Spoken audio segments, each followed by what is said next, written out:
Good morning students. देखिए बेटा, आपका जैसे एग्ज़ामिनेशन है अभी, तो उसके लिए रिवीजन वीडियो एक बना रहे हैं हम, that is history of commerce in India. आपका चैप्टर नंबर फर्स्ट में से ये टॉपिक है। ठीक है, ओके। सो इस टॉपिक के बारे में डिस्कस करते हैं। टॉपिक है क्या? तो कॉमर्स आपका कहाँ से आया? ये व्यापार जो है, ये वाणिज्य वगैरह, मतलब कॉमर्स जो है बेसिकली आया कहाँ से, कैसे? क्योंकि अब आप देखते हैं कॉमर्स के इतने नए नए फॉर्म्स हैं, इतनी अलग अलग तरह से कॉमर्स किया जाता है, बिज़नेस इतनी तरह से किया जाता है, लेकिन स्टार्टिंग से, अगर स्टार्टिंग से आप देखें तो ऐसा नहीं था। ठीक है, तो अब हम वही जानने जा रहे हैं कि कॉमर्स हमारा कैसे इतना डेवलप हुआ। स्टार्टिंग में क्या होता था आपका, जो बिल्कुल मतलब अब जो आपका कॉमर्स है वो तो बिल्कुल एक एक्सट्रीम पीक पर है कि बहुत सारे आपके पास अलग अलग प्लेटफॉर्म्स हैं अपने बिज़नेस के लिए। या फिर क्या होता है, नॉर्मली क्या होता है, हर बिज़नेस के पास टू साइड्स होती हैं। कैसे? एक आपकी प्रोडक्शन साइड और एक आपकी कंजम्पशन साइड। कि कुछ है वो प्रोड्यूसर्स हैं और कुछ कौन है, आपके कंज्यूमर्स हैं। ठीक है, तो यहाँ पर क्या होता है, प्रोडक्शन में क्या होता है, आप एक पर्टिकुलर चीज़ को एक जगह पर, जैसे जहाँ पर आप प्रोड्यूस कर रहे हैं, ठीक है, वहाँ से फिर वो कंजम्पशन में कैसे होगा? कंजम्पशन तब होगा जब वो आपकी प्रोड्यूसर्स प्लेस से अनदर प्लेस पर चली जाती है। ठीक है ना, जैसे मार्केट चली जाती है एंड ऑल दैट। ठीक है, तो यहाँ पर होता है क्या है कि कॉमर्स के अंदर आपने क्या करना होता है, कुछ एक्टिविटीज़ है। ठीक है, so basically there are sale purchase activities and other activities are आपकी, जैसे वो एक्टिविटीज़ है यहाँ पर जो कि आपके सेल और परचेज़ के प्रोसेस में आने वाली अलग अलग हर्डल्स को रिमूव करता है। ठीक है भाई, जैसे आप देखते हैं ये हर्डल्स क्या है, ये तो आपने आगे पिछले टॉपिक्स में भी ये पढ़ा हुआ है। जैसे बैंकिंग की मतलब अगर फाइनेंस की हर्डल आई तो आपने बैंकिंग को चूज़ कर लिया, रिस्क की हर्डल आई तो आपने इंश्योरेंस को चूज़ कर लिया। बस ऐसे ही है ये। तो सेलिंग परचेजिंग इसी को ही तो बोला जाता है ना आपका ट्रेड। तो ट्रेड और ट्रेड में आने वाली अलग अलग कौन सी हर्डल्स हैं जो आप पहले भी पढ़ चुके, that is capital, place, time, risk, information, etcetera. ठीक है, तो ये सारी जो हर्डल्स आ जाती है, इनको हटाने के लिए अलग अलग जो आपके पास जो आपने अलग अलग मेथड्स आपने यूज़ किए थे, अलग अलग एक्टिविटीज़ आपने यूज़ की थी, वो क्या क्या थी? कि कैपिटल के लिए आपने यूज़ किया था कि आपको बैंकिंग से कैपिटल मिल सकता है, फाइनेंस मिल सकता है। प्लेस के लिए आपको दिक्कत थी तो ट्रांसपोर्ट आपके पास हो गया। टाइम के लिए वेयर हाउसिंग हो गया। रिस्क के लिए इंश्योरेंस और इन्फॉर्मेशन के लिए एडवर्टीज़मेंट। ठीक है, तो ये सब आपको धीरे धीरे इन सभी के बेस पर ही तो आपका कॉमर्स चलता है। कॉमर्स अकेले तो कुछ नहीं है ना, ये सारी एक्टिविटीज़ का एक तरीके से सम्मेशन ही आपका कॉमर्स है। तो अब हम बात करने जा रहे हैं कि हमारे कॉमर्स जो है डेवलप कैसे हुआ इंडिया में। अब देखते हैं भाई, भारत जो है, अब जो आज का भारत है वो पहले ऐसा नहीं था। तो पहले क्या होता था आपका, तो बहुत सारी यहाँ पर हमारे पास जैसे स्टेजेस गिवन है। ठीक है, तो स्टेजेस को ही पहले डिस्कस करते हैं। तो सबसे पहले यहाँ पर बार्टर सिस्टम आ रहा है। बार्टर सिस्टम क्या होता है बेसिकली, आपने स्टार्टिंग से ये चीज़ें देखी हुई हैं कि बार्टर सिस्टम होता है आपका एक ऐसा सिस्टम जिसमें कि आप गुड्स के बदले गुड्स प्रोवाइड करते हैं। ठीक है ना भाई, जैसे अगर आपका कोई शू मेकर है या फिर आपका कोई वीट प्रोड्यूसर है, तो आपस में वो क्या कर सकते हैं, आपस में वो अपनी जो थिंग्स हैं उनको एक्सचेंज कर सकते हैं। भाई अगर आपको एट दैट टाइम बेटा पैसे का इन्वेंशन नहीं हुआ था, आपकी जो रुपी है, ये जो करेंसी है, ये तब बनी ही नहीं थी। आपका मनी मनी तब इन्वेंट नहीं हुआ था। तो फैमिलीज़ हैं या पर्सन्स आपस में क्या करते थे, अब हर कोई हर चीज़ तो नहीं प्रोड्यूस कर सकता है ना। बस इसीलिए वो क्या करते कि जिसने जो प्रोड्यूस किया वो दूसरे पर्सन्स को दे दिया। बेचना तो हम नहीं कह सकते क्योंकि पैसे तो नहीं मिलते थे उसके बदले। ठीक है, अब जैसे वीट प्रोड्यूसर है, उसको शूज़ की ज़रूरत है, तो वो शू मेकर को दे देगा और शू मेकर से वो शू ले लेगा। बस ऐसे यहाँ पर एक दिक्कत जो आपकी मेनली आती थी आपके बार्टर सिस्टम में, वो ये थी कि यहाँ पर क्योंकि अगर अगर डबल कोइंसिडेंस ऑफ वांट्स हैं, double coincidence of wants means अगर मान लीजिए कभी ऐसा है कि वीट प्रोड्यूसर को शू नहीं चाहिए लेकिन शू प्रोड्यूसर को वीट चाहिए, तो वीट प्रोड्यूसर तो ऐसे ही करेगा ना कि भाई जिसके पास मेरी ज़रूरत का सामान है मैं उसी को ही अपनी चीज़ें दूंगा, क्योंकि यही रास्ता था उन लोगों के पास। यही सबसे बड़ी इसकी दिक्कत थी। फिर धीरे धीरे क्या हुआ, village economy stage, that is next stage. धीरे धीरे क्या हुआ, आपका जो लोग हैं उन्होंने क्या कर लिया, अलग अलग कस्बे बना लिए। ठीक है ना, तो भाई एक कस्बे के लोग जो है वो कुछ अलग फसलें बोते हैं, फिर अलग कस्बे के लोग अलग चीज़ों का प्रोडक्शन करते हैं। ये सब चीज़ें यहाँ पर आने लग गई थी। तो आपका जो सारा काम है वो किसके अंदर डिवाइड होने लग गया, मेन एंड वुमेन के बीच में, कि अलग अलग कामों को किस किस तरह से किया जाना है। ठीक है, यहाँ पर से क्या है आपका धीरे धीरे आपका आपका प्राइवेट प्रॉपर्टी वगैरह, अलग अलग पर्सन्स अपनी प्रॉपर्टीज़ वगैरह ओन करने लग गए थे। ठीक है बेटा, फिर और आगे क्या है इसमें, धीरे धीरे क्या हुआ, ट्राइब्स जो है वो अलग अलग फैमिलीज़ में डिवाइड होती गई। और अलग अलग फैमिलीज़ आपकी किस तरह से काम करते, भाई कुछ फैमिलीज़ ने एग्रीकल्चर बिजनेस स्टार्ट कर लिया, कुछ अलाइड एक्टिविटीज़ में चले गए। अलाइड एक्टिविटीज़ मीन्स आपकी जो फार्मिंग है, पोल्ट्री फार्मिंग हो गई, जैसे फिशरी है, ठीक है, नर्सरी है, ये सब चीज़ें करना आपका एग्रीकल्चर की ही अलाइड एक्टिविटीज़ कहलाती हैं। ठीक है ना। और क्या क्या हो सकते हैं यहाँ पर, अब मिडल मैन्स वगैरह बनने लग गए थे। ठीक है ना भाई, अलग अलग फैमिलीज़ जो है भाई सीधा जाकर अपनी चीज़ें नहीं बेच सकती ना, तो उनके लिए एक मिडल मैन की ज़रूरत पड़ गई थी यहाँ पर।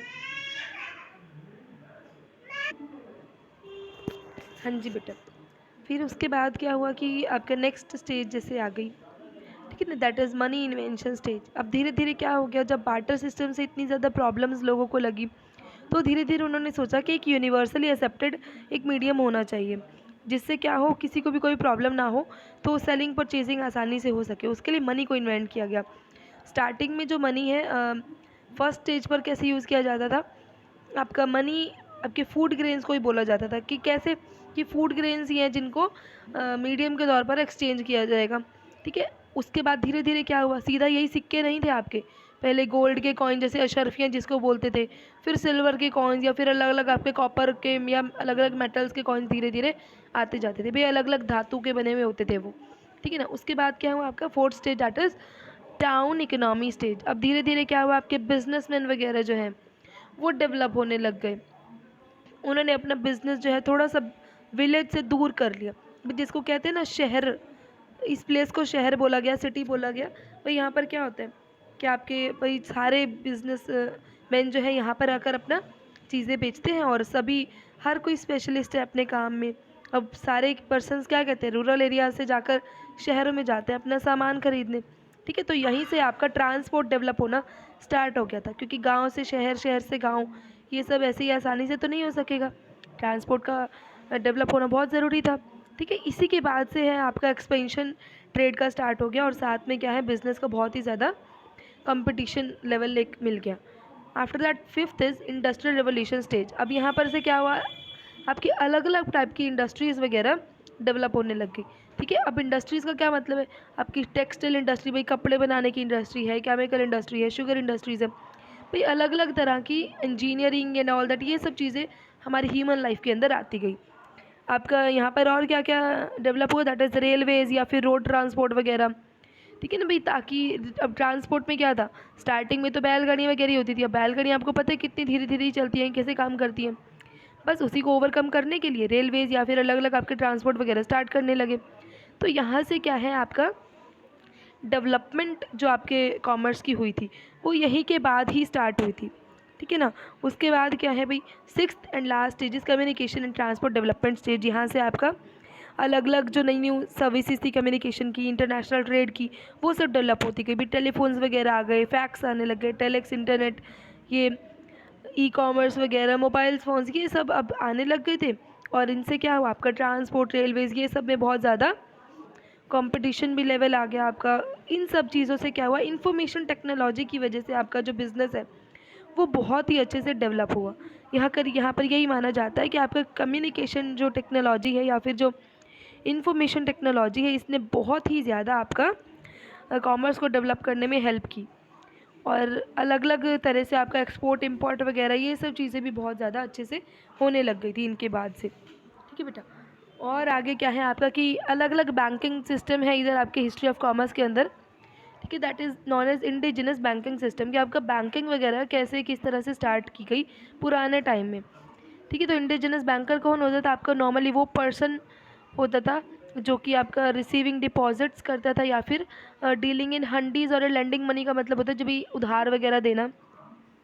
ठीक है ना। तो यहाँ पर क्या होता था, अब आपके ये इंडिजिनस बैंकर्स जो हैं ये भी अलग अलग आपके इसके टाइप्स हैं। और एक बात यहाँ पर जो एक है कि आपका जो बैंकिंग बिजनेस है ना, फर्स्टली आपका history of commerce as discuss कर रहे हैं, तो आपका बैंकिंग बिजनेस जो है ये कौटिल्य के टाइम से है, ठीक है। तो जिसे चंद्रगुप्त एंड ऑल दैट, मतलब इतने पुराने टाइम से ये बैंकिंग है, जहाँ पर देखा जाता था कि नॉर्मली पर्सन्स क्या करते हैं, आपस में पैसा वगैरह जोड़ कर रखना और इसी हिसाब से डीलिंग करना आपस में, ठीक है। तो अलग अलग यहाँ पर क्या है, आपके अलग अलग एरियाज़ में इन बैंकर्स को, इन इंडिजिनस बैंकर्स को अलग अलग नामों से बुलाया जाता था।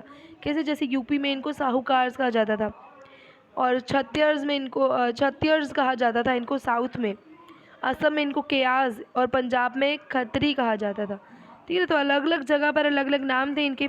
अब इनके दो दो अलग अलग फंक्शंस हैं, बैंकिंग फंक्शंस और नॉन बैंकिंग फंक्शंस भी हैं। बैंकिंग फंक्शंस, अब आप हमने ये सब चीज़ें बहुत एक्सप्लेन में की हुई हैं, तो बहुत शॉर्ट में बताने वाली हूँ। बैंकिंग फंक्शंस क्या क्या है, accepting deposits, deal in hundis, and hundis आपका चेक की तरह काम करते हैं बेटा। And third is to give loans और लेंडिंग मनी, ठीक है। तो लेंडिंग मनी में क्या है भाई, अलग अलग आपके प्रमिसरी नोट्स हो गए, या फिर लीगल डॉक्यूमेंट्स वगैरह हो गए, या फिर कोई मॉर्टगेजेस जैसे कुछ गिरवी रख दिया, इन सब के बदले भी आपको लोन वगैरह प्रोवाइड कराया जाता था। यहाँ पर जो रेट ऑफ इंटरेस्ट है वो अलग अलग पर्सनस के लिए अलग अलग होता था। और सबसे बड़ी बात क्या है, आपको यहाँ पर पुराने टाइम में आपको सबसे जो आपको जो गुड सिक्योरिटी आपको बहुत ज़्यादा प्रोवाइड करनी पड़ती थी। कैसे भाई, अपना कुछ ना कुछ सोना गिरवी रखिए, अपने जो ज्वेलरी होती है वो गिरवी रखिए, तभी आपको इंटरेस्ट रेट आपका कम किया जाएगा। एक बात और है भाई, जो यहाँ पर गिरवी अपना सामान रख जाते थे उनको तो इंटरेस्ट रेट 18% पड़ता था, लेकिन ऐसे जो लोग पुअर थे जिनके पास कुछ भी गिरवी रखने के लिए नहीं होता था, उनको 24 से 40% तक दिया जाता है। मतलब कितना ज़्यादा एक बड़ा अमाउंट लिया जा रहा है। अगर आप, मतलब एक तरीके से एग्जांपल अगर आपको दिया जाता है कि 1 लाख रुपए अगर आपने किराए पर मतलब आप अगर 1 लाख रुपये लोन पर ले रहे हैं, तो आपको 40,000 उसके लिए, अराउंड 40,000 के आसपास आपको उसके लिए ब्याज देना पड़ेगा। कितना मतलब एक्सप्लॉइटेशन हो रहा है यहाँ पर, आप देख रहे हैं, ठीक है। फिर धीरे धीरे क्या हुआ आपका यहाँ पर, सारी ही स्टेजेस है। जैसे अब जैसे आजकल क्या होता है आपका मॉडर्न बैंकिंग में क्या है, रेट ऑफ इंटरेस्ट जो आपका चार्ज किया जाता है वो बहुत ही ज़्यादा कम है, और इंडिजिनस बैंकर्स जो रेट चार्ज करते थे बहुत ज़्यादा हाई होता था, ठीक है ना। तो यहाँ पर क्या है आपका, अलग अलग ये जो बैंकर्स थे कि आपको ट्रेड वगैरह में भी बहुत ज़्यादा हेल्प करते थे कि आपने किस तरीके से हंडीज़ वगैरह को परचेज़ करना है, या फिर किस तरीके से उनको सेल करना है, डिस्काउंट करना है। नेक्स्ट इज़ एक्सेप्टिंग डिपॉजिट्स, इसमें कुछ बताने का नहीं है भाई, आपका अलग अलग पर्सन से अलग अलग टाइम पर डिपॉजिट्स लेना, और जब उन्हें ज़रूरत है उन्हें दे देना, ठीक है ना आपका। और फिर थर्ड है दैट इज़ डीलिंग इन हंडीज़। ये हंडीज़ आपका एक फाइनेंशियल इंस्ट्रूमेंट की तरह काम करता है, जैसे जिसको व्यापार के लिए एट दैट टाइम यूज़ किया जाता था, आपके क्रेडिट ट्रांजैक्शंस के लिए, जैसे चेक वगैरह, या फिर आप और कुछ चीज़ें यूज़ करते हैं, promissory notes and all that, उसी की तरह से ये हंडीज़ होती थी, ठीक है। तो या बस इनको इनको मुद्दती भी बोला जाता था, दर्शनी भी बोला जाता था, ठीक है ना। अभी नहीं, मुद्दती और दर्शनी क्या है, दर्शनी हुंडी जो है कब दी जाती थी भाई, जब आपने क्या करना है, that is payable on demand, ठीक है, कि आपने जैसे जब आपसे मांगी जाएगी आपने तब दे देनी है। और मुद्दती का मतलब होता है कि एक पर्टिकुलर ऐसी एक हंडी है ये जिसको आपने कब पे करना है, after stipulated date in future, ठीक है। After that non banking functions में अलग अलग आपके फंक्शंस हैं, जैसे स्पेक्यूलेटिव ट्रेड के लिए कुछ चाहिए। ये स्पेक्यूलेटिव ट्रेड क्या होता है, मान लीजिए ना कुछ ऐसे बिजनेस है जैसे जहाँ पर आपकी ऐसी फसलें की जाती है जहाँ पर देखा जाता है भाई कि कोई सीज़न अच्छा निकल गया, कोई सीज़न बुरा निकल गया, जैसे आपका जागरी है। आफ्टर दैट आपका है कमीशन एजेंट्स, जैसे अलग अलग कमीशन वगैरह बेस पर कोई काम करता है भाई, जैसे मान लीजिए ना, ऐसा नहीं होता कि मिडल मैंस की तरह काम करना, कि अगर हम आपका सामान बिकवाते हैं तो आपको इसके बदले क्या है, हमको कुछ ना कुछ कमीशन देना पड़ेगा। ये इंडिजिनस बैंकर्स का उस टाइम पर काम ये भी होता था। और अलग अलग फंक्शंस उनके और भी होते हैं अलग, जैसे अदर बिजनेसेस का क्या मतलब है, अदर बिजनेसेस में आपके क्या है कि भाई कुछ इंडिजिनस बैंकर्स क्या करते हैं, कुछ शॉप वगैरह चलाते हैं, या अलग अलग आपके छोटे मोटे काम वगैरह शुरू कर लेते हैं, जैसे ज्वेलरी का बिज़नेस शुरू कर लिया, किराने का बिज़नेस शुरू कर लिया, या फिर अलग अलग टाइप का और other business activities, other non business activities भी होती हैं। हाँ जी, उसके बाद आपका methods of business of indigenous bankers, कि आपके इंडिजिनस बैंकर्स का मेथड क्या होता था काम करने का, वो किस तरीके से काम करते थे। तो इंडिजिनस बैंकर्स क्या करते हैं, आपका जैसे रूरल एरियाज़ में आपके ज़्यादा से ज़्यादा पैसे पहुंचाना, उन्हें हेल्प करना, अर्बन एरियाज़ में आपको जो स्मॉल इंडस्ट्रीज़ है उन्हें हेल्प करना, भाई अलग अलग तरीके से उन्हें मनी फाइनेंस वगैरह करवा कर देना। ठीक है। और क्या होता है, ये जो बैंकर्स होते हैं वो लोन आपके पर्सनल सिक्योरिटीज़ वगैरह पर भी देते हैं। ठीक है, आपका जो बिज़नेस का मेथड है बहुत सिंपल रखा जाता है, और उनके जो फंक्शन है यहाँ पर ज़्यादातर उन्हें टाइम नहीं लगता, और लीगल प्रोसीजर जो है वो यहाँ पर काफ़ी माना जाता है। ठीक है, यहाँ पर और इतना कुछ नहीं है। ये जो इंटरनेट बैंकर्स होते हैं ये अपनी मर्ज़ी से अपने हिसाब से काम करते हैं, तो प्रॉम्प्ट डिसीजन इनके पास लेने की पावर होती थी। ठीक है, फ्लेक्सिबल होते थे इनके डिसीजंस, इनफॉर्मल कह सकते हैं आप, और पर्सनल सर्विस ये लोग देते थे। अब methods of advancing loans by indigenous bankers, ये आपको लोन्स किस किस तरीके से प्रोवाइड कराए जाते थे एट दैट टाइम। ठीक है, सो लोन अगेंस्ट द रिसीप्ट की जो आपके पास रिसीप्ट आ रही हैं प्रिंसिपल अमाउंट के लिए, कोई इंटरेस्ट चार्जेस के लिए, तो ये सब चीज़ें वहाँ पर मेंशन की जाती थी, और जो भी रिसीप्ट होती थी उसके लिए आपको लोन वगैरह दिया जाता था। ठीक है, नेक्स्ट आपका बही लोन्स कहा जाता है। भाई बही लोन्स होते हैं आपके जैसे सिग्नेचर, मतलब यहाँ पर क्या कह सकते हैं कि एक पर्टिकुलर टाइम में बही जिसको बोला जाता है, एक पर्टिकुलर टाइम में आपका वो लोन आपको वापस दे दिया जाएगा। ठीक है, और फिर मॉर्टगेज का क्या मतलब है? मॉर्टगेज यहाँ पर हो सकता है कि आपका जो कुछ गिरवी चीज़ें रखना एंड ऑल दैट। ठीक है, चीज़ें गिरवी रखने उसके बदले भी आप कुछ ना कुछ ले सकते हैं। ठीक है, और डिस्काउंटिंग ऑफ फंडीज तो आपको पता ही है भाई, जिस तरीके से चेक्स वगैरह का होता है कि अपने प्रॉमिसरी नोट्स वगैरह अगर आप डिस्काउंट कराते हैं तो आपको एक पर्टिकुलर अमाउंट वगैरह मिल जाता है, वो सब यहाँ पर हो जाता है। ठीक है, और इम्पोर्टेंस ऑफ इंडिजिनस बैंकर्स क्या है कि ये, क्योंकि ये स्मॉल क्रेडिटर्स, जो स्मॉल ट्रेडर्स होते हैं उन्हें आसानी से उधार वगैरह मिल जाता है। ठीक है, और एग्रीकल्चर के लिए बहुत अच्छे से उन यूज़फुल होता है, स्मॉल फार्मर्स हैं आपके, है ना, और आपके लॉन्ग टर्म क्रेडिट भी उन्हें आसानी से मिल जाता है। Long term credit in the sense कि उनको ट्रैक्टर्स खरीदने हैं या फिर इरिगेशन फैसिलिटीज़ उन्हें चाहिए, तो ये सब आसानी से उन्हें मिल जाता था, क्योंकि आपके पुराने टाइम में सबसे मेन काम होता ही प्राइमरी बिजनेस वाला था। प्राइमरी फंक्शंस, प्राइमरी बिजनेस मतलब आपके जो एग्रीकल्चर या फार्मिंग वगैरह से जो रिलेट करते हैं। ठीक है, फिर आपकी जो ट्रेडिंग कम्युनिटी है इसमें कौन कौन अलग अलग पर्सनस हैं, जैसे मर्केंट्स हैं, सर्राफ्स हैं, मनी लेंडर्स हैं, ब्रोकर्स हैं। सारे सेम ही हैं, ये थोड़े थोड़े इनके बीच में डिफरेंस है। ठीक है, तो इनको आपने बहुत अच्छे से रीड भी करना है। सो आपका मर्केंट्स जो है इन्हें ये जो मर्केंट्स हैं इन्हें और क्या बोला जाता है आपके, बेसिकली इनको देखा जाता था कि बनियाज जो थे, बनियाज के नाम से इनको जाना जाता था आपके पुराने टाइम में, और ये रिलेट करते थे आपके हिंदू या जैन फैमिलीज़ को, वो भी गुजरात और राजस्थान से ज़्यादा ये लोग रिलेट करते थे। और अलग अलग इनकी कैटेगरीज होती थी, जैसे एक कैटेगरी आपकी बंजाराज भी होती थी कि एक पर्टिकुलर जगह पर ये नहीं रहते थे, अपना जो भी काम था समय समय पर अपना जगह वगैरह चेंज करते रहते थे और साथ में काम भी करते थे। ठीक है, साउदर्न एरिया में इनको चेती वगैरह के नाम से भी जाना जाता था। ठीक है, और ये जो पर्सन्स होते थे ये बेसिकली किस में डील करते थे, क्योंकि इन्होंने आपकी अपने साथ अपना सामान वगैरह साथ में लेकर जाना होता था ना, तो भाई जैसे पल्सीज हैं, सॉल्ट हैं, या फिर अलग अलग आपके जो एनिमल्स रहते हैं, बुलोक हैं, ओक्सन है, ये सब जानवरों को भी ये लोग साथ लेकर जाते थे। ठीक है, आफ्टर दैट आपका ये सर्राफ्स और मनी लेंडर्स, ये भी ऐसे ही है, इनका डबल रोल यहाँ पर होता था। जैसे एक तरफ ये क्या करते हैं कि ट्रेडिंग करने में हेल्प करते हैं, और दूसरी तरफ ये मनी लेंडर्स का काम भी करते हैं। ठीक है ना, भी आपको पैसे उधार वगैरह पर देना, ये सब भी बहुत आसानी से यहाँ पर किया जाता था इन पर्सनस के द्वारा। तो ऐसे पर्सन जो है ये सिल्वर और गोल्डन ज्वेलरी वगैरह का बिज़नेस भी आपको करते हुए पाए जाते थे, तो इनको पास बहुत अच्छे से मेजरमेंट्स होती थी कि किस तरह से देखा जाए कि कौन से आपकी जो प्योर मेटल है, जैसे आपका सिल्वर कौन सा प्योर है या गोल्ड कौन सा प्योर है, ये सब करना। ठीक है, तो और आपके जो ब्रोकर्स हैं इन्हों, तो ब्रोकर्स को तो दलाल्स वगैरह या फिर मिडल मैन आप कह ही सकते हैं भाई, सेलर्स और बायर्स के बीच में एक मिडल मैन की एक इनको ओहदा दिया जाता था कि जो भी काम है कमीशन बेसिस पर, और ये सब ये करते थे। ठीक है, और मेजर ट्रेड सेंटर्स आपके मेजर ट्रेड सेंटर्स क्या क्या थे भाई, कॉटन क्लॉथ्स के लिए आपके मदुरई या फिर अलग अलग जो जगह है, वो ऐसी वूलन क्लॉथ्स के लिए कश्मीर को जाना जाता है, मेटल गुड्स के लिए आपके बनारस या पुणे, वेपन्स के लिए पंजाब सिंध, और शिप बिल्डिंग के लिए कलकत्ता वगैरह को जाना जाता है। ठीक है ना, और मेजर एक्सपोर्ट इंपोर्ट वगैरह किस किस चीज़ का किया जाता था, ध्यान से देख रहे हैं आप कि इंपोर्ट किस किस चीज़ का किया जाता था। आपके पर्ल्स हैं, wool, dates, dried fruits, coffee, honey, pepper, tea, silk, metals and all that. Export ऐसे ही किसका किया जाता था आपका, rice, wheat, opium, pepper, spices, अलग अलग आपके प्रीशियस स्टोन्स, रॉ सिल्क वगैरह। और एक चीज़ और है भाई, देखो ना, एक्सपोर्ट एट दैट टाइम, क्योंकि हमारे देश में क्या होता है, एक्सप्लॉइटेशन बहुत ज़्यादा होता था। तो हमारे देश से क्या करते थे, जो ब्रिटिश कंट्रीज़ थे वो एक्सपोर्ट कराते थे ये सारे रॉ मटेरियल्स, और आगे जाकर क्या करते थे, देखो ना, हमारे पास से तो इतने अच्छे अच्छे हमारे मटेरियल चले जाते थे, और इन्हीं की हमारी कंट्री में कमी हो जाती थी, जिसकी वजह से हमें ब्रिटिश कंट्री के ही ये सारे गुड्स वगैरह इम्पोर्ट भी करने पड़ते थे।